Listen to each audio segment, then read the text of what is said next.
Our next speaker tonight is Amy McDonnell. Amy is a senior in the College of Arts and Sciences studying a psychology BS and faith, peace, and justice. She has a passion for neuroscience and is intrigued by how it ties into pretty much every aspect of our world. After graduating, she will embark on a 1,000-mile backpacking trip along the West Coast, and then she hopes to pursue her higher education in forensic psychology. So welcome, Amy.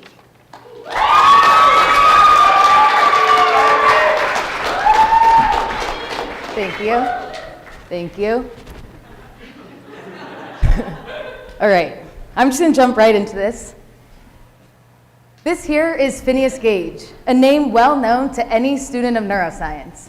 Gage was a railroad worker who suffered from a freak accident of a 4-foot tamping rod entering his skull at an angle that damaged his prefrontal cortex. So some of you might know that the brain is divided into 4 lobes. We have the occipital lobe, the temporal lobe, the parietal lobe, and the frontal lobe. Now the frontal lobe is going to be the focus of much of my talk, and it's responsible for functions such as problem solving, judgment, impulse control, and social behavior.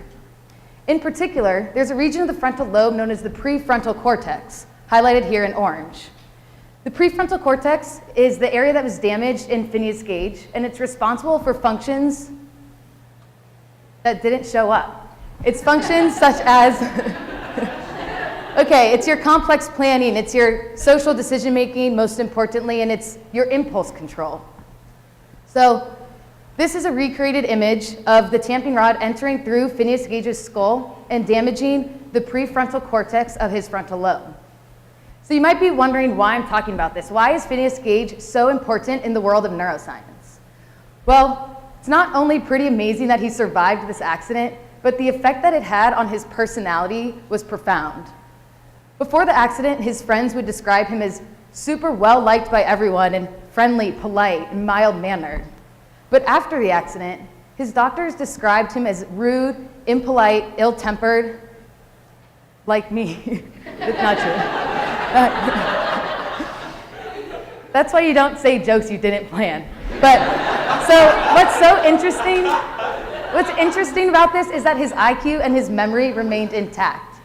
So what this case shows us is the effect that localized brain damage, in this case on the prefrontal cortex, can have on your personality, your decision making, and your impulse control. So with this in mind, I want to talk about this 1991 case, People v. Weinstein.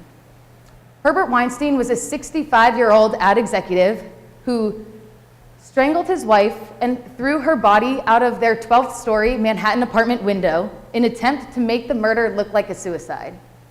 So even though Weinstein fully confessed to the murder of his wife, his lawyers argued that he couldn't be held responsible for his crime because he had a brain abnormality, namely an abnormal cyst or a tumor lodged in the arachnoid membrane of his frontal lobe.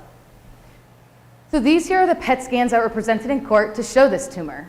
What a PET scan shows us is the areas of your brain that are metabolizing glucose.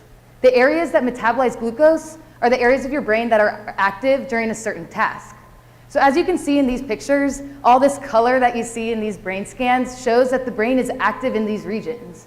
So I'm sure you understand that where you don't see the color in the top right corner of these illustrations is where there's possibly a tumor. It's not possible, there is a tumor there. And so I want you to compare the location of Weinstein's tumor to the area that's damaged in Phineas Gage, the prefrontal cortex. Therefore, it makes sense that Weinstein would suffer from dysfunction in his impulse control, his social behavior, and changes in his personality. So, in response to these brain scans, the jury gave Weinstein a decreased sentence from homicide to manslaughter, and he was sent to jail. This here is President Reagan as he leaves a conference in the Hilton Hotel in Washington, D.C., 1981. And this is a photo taken just moments after the attempted assassination of the president. John Hinckley Jr. shot a revolver 6 times, injuring 4 people, including the president, who took a ricocheted bullet to the chest. Now, Hinckley had had a pretty weird obsession with the actress Jodie Foster after seeing her in a film, and he was convinced that if he assassinated President Reagan, he would gain the national fame needed to get Jodie Foster to notice him. So even though Hinckley fully confessed to the crime, his lawyers sought what's called an insanity defense, saying that Hinckley was delusional and that he didn't understand the consequences of his actions at the time of the shooting.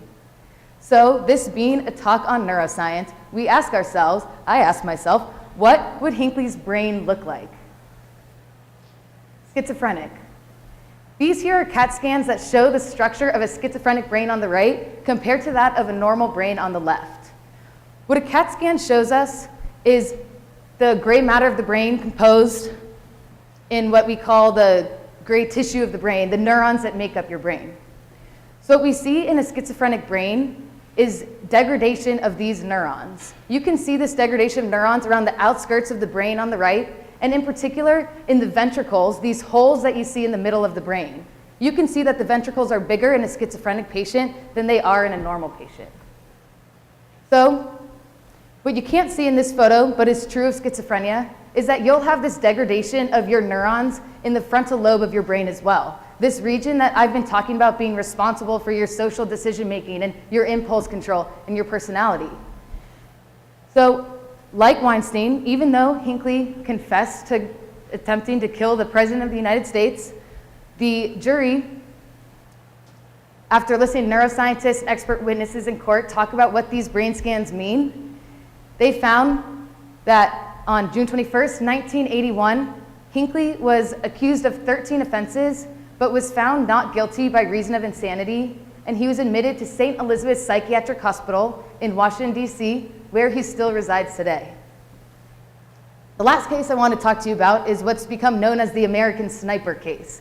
Some of you might have seen the movie or read the book about the life of Chris Kyle, who's a former Navy SEAL who claims to be the deadliest sniper in US history with like 160 confirmed kills in Iraq or something.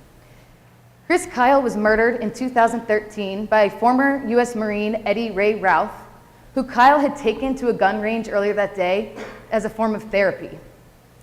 Now, just like Hinckley and just like Weinstein, Eddie Ray Routh confessed to murdering Chris Kyle, but his lawyers again sought an insanity defense, saying that he suffered from post-traumatic stress disorder, or PTSD, after his years in the military.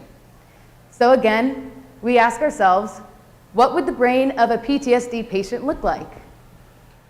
Here we have a PET scan again, showing glucose metabolism, and we can see decreased brain activity in the prefrontal cortex of the brain. Again, this area we've been talking about being responsible for your impulse control, your social behavior, and your personality.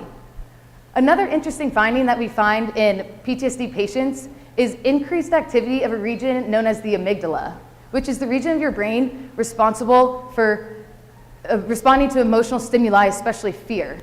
So on the right is this brain scan of a PTSD patient, and you see with the red there is increased activity of the amygdala. So it would make sense that a PTSD patient responds more aggressively to emotions, in particular fear, than the rest of us do. So now that we see this neural basis of PTSD, what effect does this have on the ruling of Eddie Ray Routh?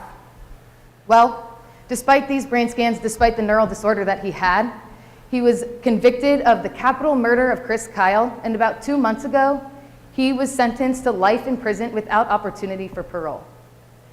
So I want to draw your attention to the inconsistency of these three cases I presented. All three cases show instances in which brain abnormalities, brain scans brought into the courtroom saying brain abnormalities likely played a role in the commission of these crimes, but all three had very, very different sentences. Herbert Weinstein, with his frontal lobe tumor, was given a decreased sentence but still went to prison. John Hinckley Jr. was admitted to a psychiatric hospital rather than prison. And Eddie Ray Routh was still sentenced to life in prison without parole. Now, what I'm not saying is that any patient with a frontal lobe tumor is going to commit violent crimes. And I'm not saying there's a positive correlation between schizophrenia and attempted murder. I'm not saying that we need to watch out for all those PTSD patients, they might try to kill someone. And I'm definitely not saying that there aren't some people who deserve to go to jail. But what I am saying is that these patients and so many other violent offenders have identifiable brain abnormalities and they deserve treatment. And I think you would all agree. So Now that I've presented you with these 3 case studies, I want to talk to you about what I call the crisis in America's prisons. In a wildly oversimplified statement, America's prisons have become home to most of this country's mentally ill. There's a study by the National Alliance on Mental Illness that found that 40% of mentally ill adults will be arrested at some point in their lives. Another study found that 356,368 mentally ill patients reside in America's prisons. This is 10 times more than the number of mentally ill patients we have in our psychiatric hospitals. So why is this? Well, a big part of it has been the closing of American psychiatric hospitals since the mid-1970s. The closing of these psychiatric hospitals stemmed from a justice argument that we can't hold mentally ill patients against their will. It also stemmed from the fiscal conservative argument that we shouldn't be spending state money on these state-run hospitals. There's a statistic that says that in 1950, there were about 560,000 mentally ill patients residing in psychiatric hospitals. And this number has dropped down to 40,000 patients in psych hospitals in 2014. This graph here shows this steep decline in mental hospital rates in the mid-1970s, along with the sharp increase, the other dotted line, in the prison rates. What effect are we having? What is this doing to mentally ill patients? Well, Tim Murphy puts it perfectly. We've replaced the hospital bed with the jail cell, the homeless shelter, and the coffin. So the next question that logically comes to mind is, well, which is cheaper? I think a lot of us would assume it costs less money to just throw a mentally ill patient in jail and not have to pay for their treatment. But this isn't the case. A 2012 study by the Vera Institute of Justice looked at just this. If you look at the blue dots on the screen behind me, you'll see the average cost of holding an inmate in prison per year in each of the states listed on the left. This number can go as low from about $13,000 in what looks like Indiana and Kentucky, up to $60,000 per year in New York.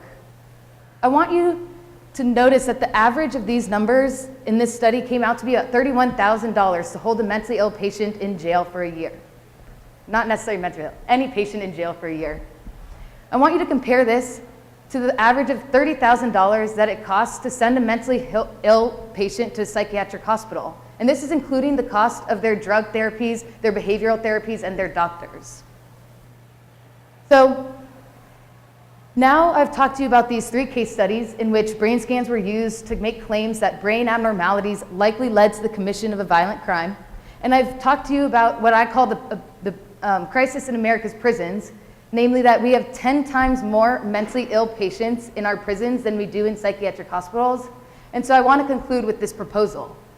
I hold that if we allow brain scans a place in the courtroom, if we acknowledge that sometimes brain abnormalities are going to contribute to commission of violent crimes, then we can create a standard protocol for putting these mentally ill patients in psychiatric hospitals rather than putting them in prison, where they will come out, if at all, in a much worse mental state than they entered.